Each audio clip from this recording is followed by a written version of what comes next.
नमस्कार, cook with Sonal या आपल्या यूट्यूब चॅनलमध्ये तुम्हा सर्वांचं खूप खूप स्वागत आहे. तर आज आपण बटाट्याचे पराठे बनवणार आहोत. तर फक्त बटाटा पराठा न बनवता आज आपण बटाटा आणि वाटाणा मिक्स असे पराठा बनवणार आहोत. खूप हेल्दी असा हा नाश्ता होतो. कमी तेलामध्ये हा पदार्थ बनवून तयार होतो आणि खूपच पटकन. तर वाटाणे सध्या बाजारामध्ये चांगल्या प्रमाणात उपलब्ध आहेत आणि फ्रेश असे वाटाणे आपल्याला मिळतात. तर वाटाणे आणि बटाटा वापरून आपण खमंग असा हा पदार्थ बनवूयात. तर त्यासाठी 4 ते 5 मिरच्या आणि त्याच्यामध्ये 2 ते 3 लसूण पाकळ्या आणि अद्रकीचा तुकडा छान असं मिक्सरमध्ये बारीक करून घेतले. थोडीशी कोथिंबीर कट करून घेतली आहे. पुदिन्याचे पाने 4 ते 5 कट करून घेतलेत. एक मोठा कांदा आणि 1 वाटी वाटाणे. तर 5 ते 6 बटाटे उकडवून छान मॅश करून घेतलेले आहेत आणि कणिक मळून घेतलेली आहे. आपण जशी पोळीला मऊसूत कणिक मळतो तशीच ही कणिक मळून घेतलेली आहे. तर सर्वात अगोदर एका पॅनमध्ये 1 पळी तेल गरम करत ठेवायचे. खूप कमी तेलामध्ये हा नाश्ता बनवून तयार होतो. अर्धा चमचा मोहरी घालायची आहे. मोहरी छान तडतडू द्यायची आहे. तर पहा, आता मोहरी छान तडतडली आहे. याच्यामध्ये अर्धा चमचा जिरे घालायचे.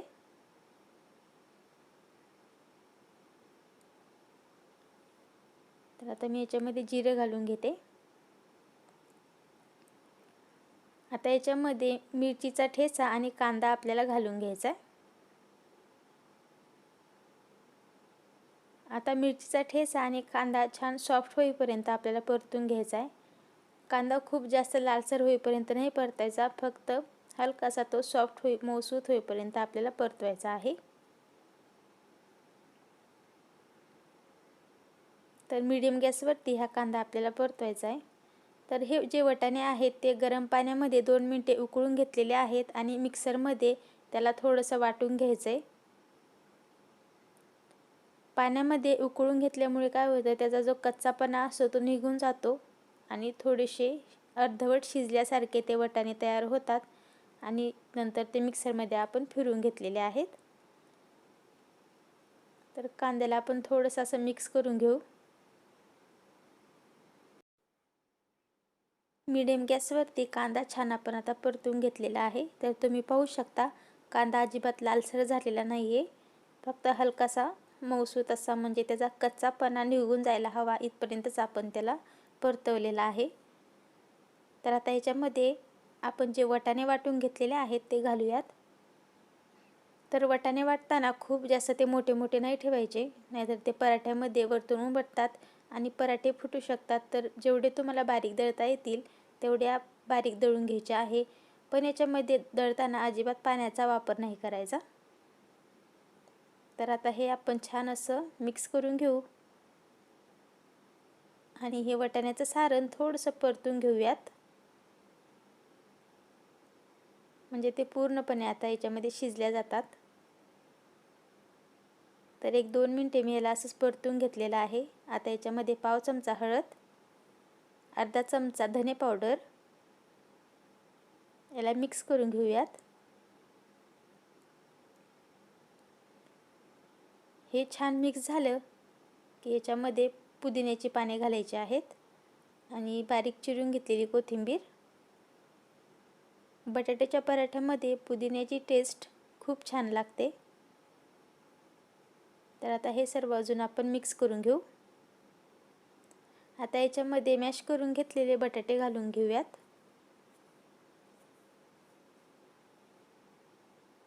तर बटाटे मी हातानेच कुस्करून घेतलेले आहेत, खिसणीने खिसून नाही घेतलेले. पराठ्यामध्ये खिसणीने खिसून घेतलेले बटाट्याची टेस्ट वेगळीच लागते. तर हातानेच कुस्करून घ्यायचे आहेत हे बटाटे. आता चवीनुसार मीठ घालायचे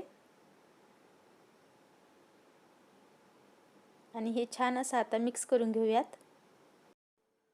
मीडियम गॅसवरती 1 ते 2 मिनिटे फक्त आपण हे सारण व्यवस्थित मिक्स करून घेऊ, म्हणजे तिखट आणि मीठ बटाट्यामध्ये सर्व असं छान मिक्स होईल. खूप आपल्याला याला परतवत बसायची अजिबात गरज नाही आहे. तर पहा, आता हे छान असं मिक्स झालेलं आहे.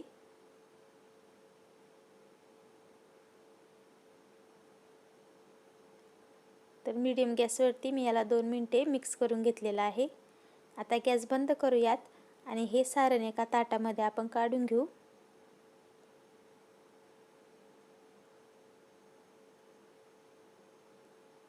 आता चमच्याने ह्याला व्यवस्थित असं अजून मिक्स करून घ्यायचं आहे आणि थंड होऊन द्यायचं आहे. थंड झाल्यानंतरच आपल्याला जे पराठे बनवायचे, तर थोड्या वेळ आपण याला फॅनच्या हवेखाली ठेवू शकतो, म्हणजे ते पटकन थंड होतील आणि आपण पराठे पटकन बनवू शकू. तर आता हे छान असं थंड झालेलं आहे. आपण आता पराठे बनवायला घेऊयात. तर कणिक आणि पीठ घेतलेलं आहे. तर सुरुवातीला आपल्याला कणकेचे 2 छोटे छोटे गोळे करून घ्यायचेत.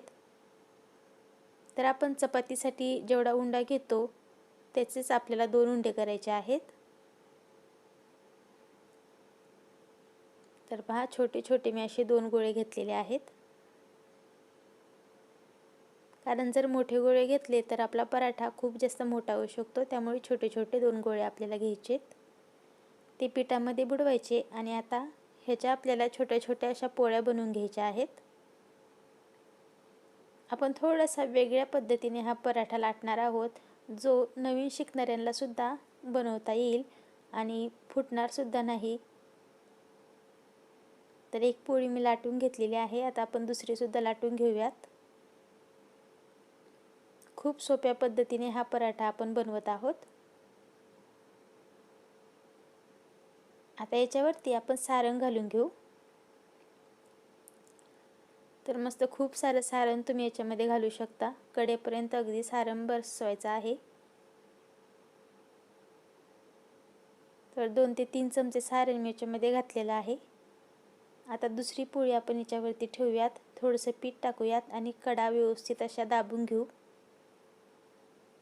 आता ही पोळी आपल्याला दोन्ही बाजूने लाटून घ्यायची आहे, म्हणजे त्याचा छान असा पराठा तयार होतो. तर पहा, किती सोप्या पद्धतीने आपण हा पराठा बनवलेला आहे. अजिबात फाटत नाही आहे.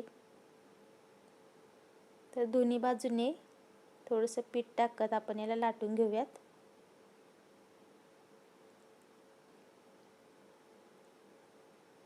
तर पहा, खूप जास्त जाडसुद्धा झालेला नाही आहे. मस्त असा पातळ आपला हा पराठा तयार होतो.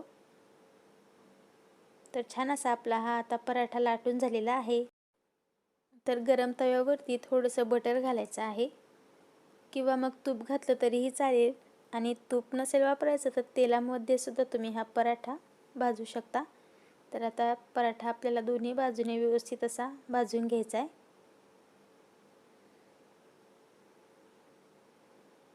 मीडियम गॅसवरती छान खरपूस होईपर्यंत हा पराठा आपल्याला भाजायचा आहे. तर दुसऱ्या साईडने सुद्धा मी याला बटर लावून घेते. तूप लावलं तरीही काही हरकत नाही. तुपामुळे सुद्धा खूप छान टेस्ट लागते पराठ्यांना. तर पहा, किती छान असा कलर आलेला आहे. तर हे पराठे पूर्णपणे जसे बटाट्याचे पराठे फुगतात तसे फुगत नाहीत, कारण आपण याच्यामध्ये वाटाण्यांचा वापर केलेला आहे आणि वाटाणे कुठे ना कुठे मध्ये अडकतात आणि त्याच्यामुळे पराठा किंचितसा फुटतो आणि त्यातून वाफ जाते. त्यामुळे पराठा पूर्णपणे असा फुगत नाही, पण मध्ये मध्ये तो थोडासा फुगतो. तर पहा, छान असे आपले हे पराठे तयार झालेले आहेत. मस्त गुबगुबीत असे. आणि तुम्ही पाहू शकता त्यातील स्टफिंगसुद्धा किती छान दिसत आहे आणि छान लुसलुशीत असे आपले हे पराठे तयार आहेत. रेसिपी आवडली असेल तर लाईक करा, शेअर करा आणि चॅनलला सबस्क्राईब करायला विसरू नका. पुन्हा भेटूयात नवीन रेसिपीसोबत. तोपर्यंत बाय.